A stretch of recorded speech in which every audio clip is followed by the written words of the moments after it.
آگے مسلمانوں سے کہا جا رہا ہے وَلَا يَزَالُونَ يُقَاتِلُونَكُمْ، یہ لوگ برابر تم سے لڑائی کرتے رہیں گے، حَتَّى يَرُدُّوكُمْ، جب تک کہ تم لوٹ جاؤ، عَنْ دِينِكُمْ، اپنے دین سے، جب تک کہ تم اپنے دین سے نہیں پھر جاتے تب تک ان استطاعوا، اگر ان کی استطاعت ہو، اگر وہ اس بات کی استطاعت ان کے اندر طاقت ہو، اگر ان کا بس چلے، بولتے نہیں ہماری زبان میں اگر ہو سکے تو ایسے بھی کر دیں گے، اللہ فرماتے ان استطاعوا، اگر ان کی استطاعت ہو تو کیا کریں گے؟ برابر لڑائی کرتے رہیں گے جب تک کہ تم اسلام چھوڑ کر ان کی دین میں داخل ہو جاؤ۔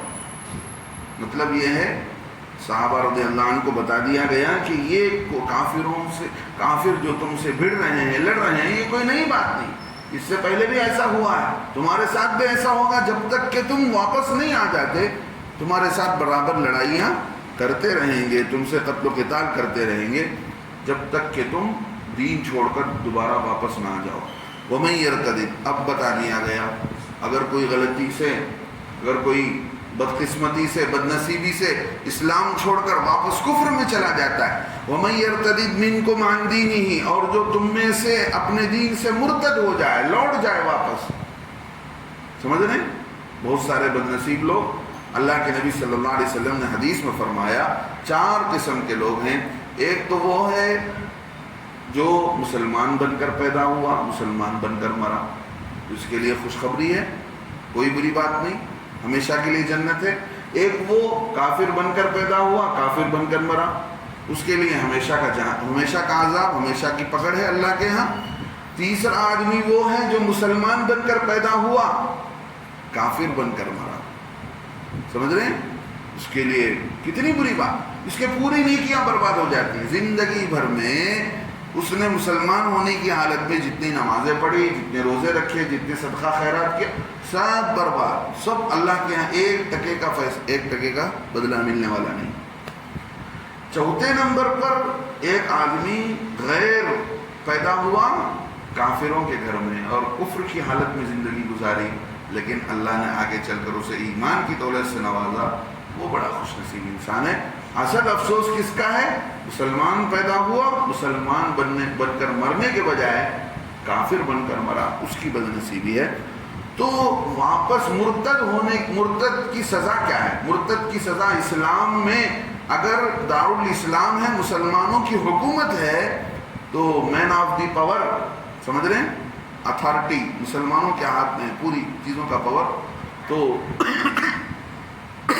مرتد کو قتل کیا جائے گا، مرتد کو کیا کیا جائے گا؟ قتل کر دیا جائے گا، تاکہ اس ایک کی وجہ سے دوسرے، ایک کو دیکھ کر دوسرا، دوسرے کو دیکھ کر تیسرا، یہ بیماری پھیلتی جائے گی، پھر لوگ اسلام کو چھوڑ دیں گے۔ اس فتنے کو فوراً ختم کرنا چاہیے۔ کیا کرو؟ اگر مرد ہے تو اس کو قتل، اگر عورت ہے تو ہمیشہ کے لیے اسے جیل میں بند کرو، تاکہ اس کے فتنے سے عورتیں محفوظ رہیں۔ یہ حکم ہے اسلام کا۔ اللہ یہ اور آخرت کا نقصان کیا ہے؟ جیسے میں نے بتایا، آخرت کا نقصان یہ ہے کہ دنیا کا نقصان یہ ہے کہ دنیا میں اگر اس کے باپ یا اس کے ماں انتقال کر جائے تو وراثت میں اس کو حصہ نہیں ملے گا، مسلمانوں کے قبرستان میں اسے جگہ نہیں دی جائے گی، سمجھ رہے ہیں؟ یہ ساری باتیں، اور جو ہے مسلمانوں کی ساتھ بھی ذلیل ہو کر مرے گا، مسلمانوں کی نظروں کے سامنے۔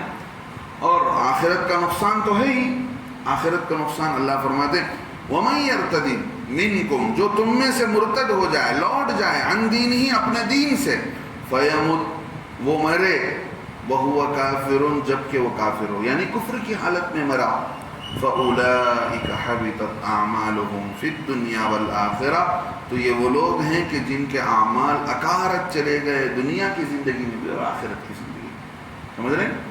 دنیا کی بھی زندگی میں کچھ ملنے والا نہیں۔ وَأُولَئِكَ أَصْحَابُ النَّارِ، یہ لوگ جہنمی ہیں، ہم فیہا خالدون، ہمیشہ جہنم میں ہی رہیں گے، سمجھ رہے ہیں؟ بہت بری بات ہے۔ اللہ اب صحابہ کو ایک ذہن میں یہ بات پیدا ہوئی کہ اب ہم نے جو غلطی سے جو لڑائی کی، اب یہ جہاد میں شمار ہوا کہ نہیں؟ جہاد پر جو اللہ اجر دینے والے ہیں، کافروں سے لڑنے پر جو اجر ملنے والا ہے، ثواب ملنے والا ہے، وہ ملے گا کہ نہیں؟ اس لیے کہ ہم سے غلطی ہوئی، ہم کیا کر دیے؟ رجب کے مہینہ شروع ہو گیا تھا، ہم کو معلوم نہیں تھا، ہم غلطی سے یہ ہم سے غلطی ہو گئی، رجب کے مہینے میں ہم نے لڑائی کر دی، تو اللہ نے اس پر یہ آیتیں اتاری، ان الذین آمنوا، یقیناً وہ لوگ جو ایمان لائے، والذین ہاجروا، اور وہ لوگ جنہوں نے ہجرت کی۔ ہجرت کا مطلب سمجھ رہے ہیں؟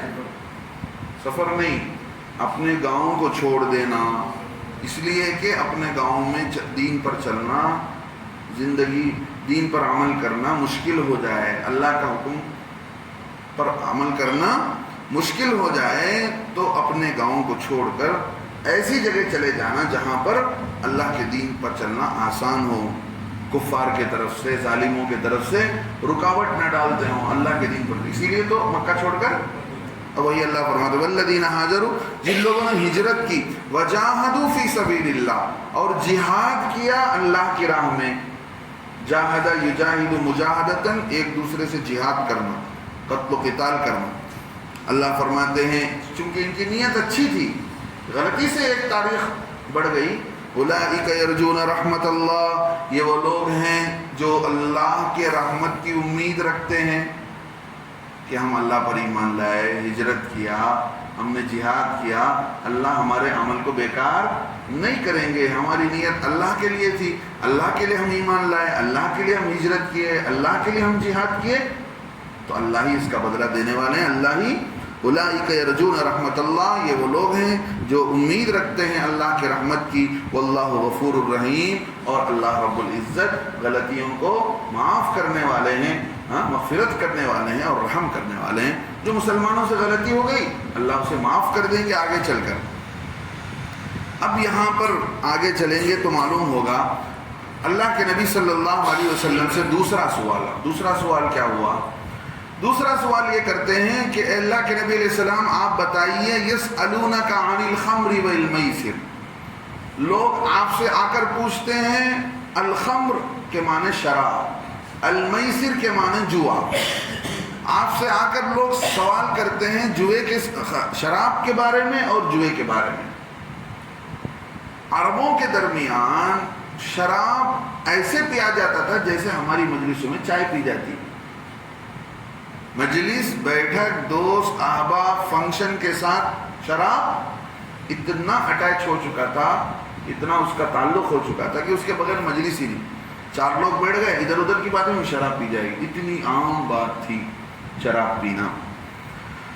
جب اللہ کے نبی صلی اللہ علیہ وسلم ہجرت کر کے مدینے کو گئے، وہاں جا کر دیکھا تو وہاں کے لوگ بھی یہی کر رہے ہیں، شراب پی رہے ہیں اور کیا کر رہے ہیں؟ جوا کھیل رہے ہیں۔ سمجھ رہے ہیں؟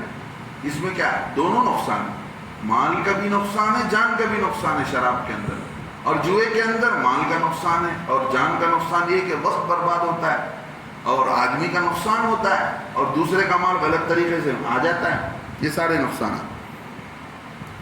سب سے پہلے کیا ہوا؟ اب جب عربوں کے درمیان اتنی شراب کی عادت تھی تو اللہ رب العزت نے سب سے پہلے قرآن کی ایک آیت میں بتایا، وَمِن ثَمَرَاتِ النَّخِيلِ وَالْأَعْنَابِ تَتَّخِذُونَ مِنْهُ سَكَرًا وَرِزْقًا حَسَنًا۔ اللہ رب العزت نے بتا دیا کہ دیکھو جو تم شراب بناتے ہو پھلوں سے، انگوروں سے، یہ شراب رزق حسن نہیں ہے، اچھی روزی نہیں ہے۔ یہ پہلے آیت نازل ہوئی۔ پھر دوسرا واقعہ کیا ہوا؟ دوسرا واقعہ یہ ہوا کہ حضرت عبد الرحمن ابن عوف کے گھر میں ایک دعوت ہوئی صحابہ کو، صحابہ سارے اکٹھے ہوئے، ساروں نے مل کر شراب پی۔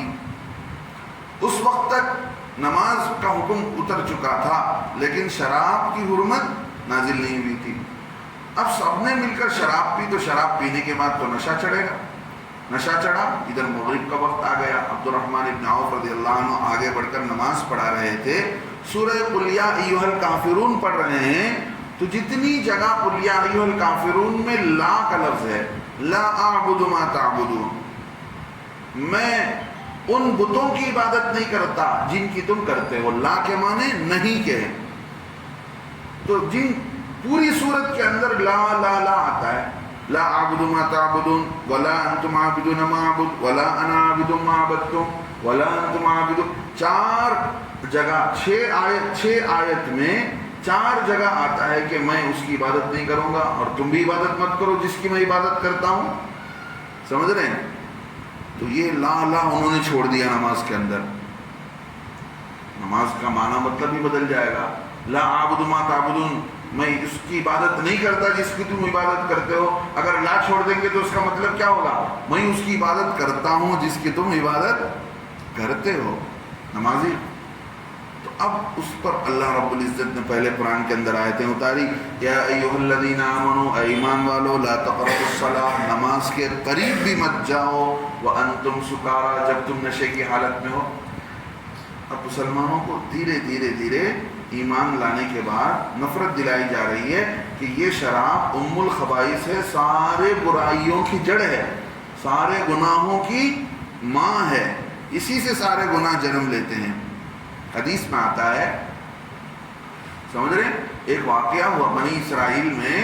بنی اسرائیل کے ایک ظالم بادشاہ نے کسی اللہ کے ماننے والے بندے کو لے جا کر کے زبردستی کیا کہ دیکھو یا تو تم بچے کو قتل کرو، یا یہ شراب پیو، یا اس لڑکی سے زنا کرو. اس نے کیا سوچا؟ بچے کو قتل کرنا بہت بڑا گناہ ہے. پھر اس نے دیکھا زنا کرنا اس سے بڑا گناہ ہے، چھوٹا گناہ سمجھ کر اس نے کیا کیا؟ شراب پی. اب جب شراب کا نشہ چڑھا تو شراب کے نشے میں آدمی خود بخود عورت کی طرف مائل ہوا. جب اس نے دیکھا کہ زنا کرتے ہوئے بچہ دیکھ رہا ہے تو نشے کی حالت میں اس نے بچے کو ہی مار دیا. تو شراب گناہوں کی جڑ ہے. اگر آدمی شراب پی لیتا ہے اس کو معمولی سمجھ کر، پھر سارے گناہ کے دروازے کھل جاتے ہیں. آدمی زنا بھی کر لیتا ہے، حملہ بھی کر دیتا ہے، تب اس کو کچھ پتہ نہیں چلتا. اسی لیے علماء نے لکھا اگر کوئی ایمان والا ایسے موقع پر پھنس جائے کسی جگہ جا کر جہاں اسے ایسا ظلم کیا جائے کہ 3 کام میں سے کوئی کام کرو، اب کیا کریں گے؟ جواب یہ دیا گیا کہ کچھ بھی کرو لیکن شراب مت پیو. سمجھ رہے ہیں؟ اگر یہ زبردستی کسی ظالم نے کیا کہ اگر یہ 3 گناہ میں سے کوئی گناہ نہیں کریں گے تو تمہیں قتل کیا جائے گا، مار دیں گے. سمجھ رہے ہیں؟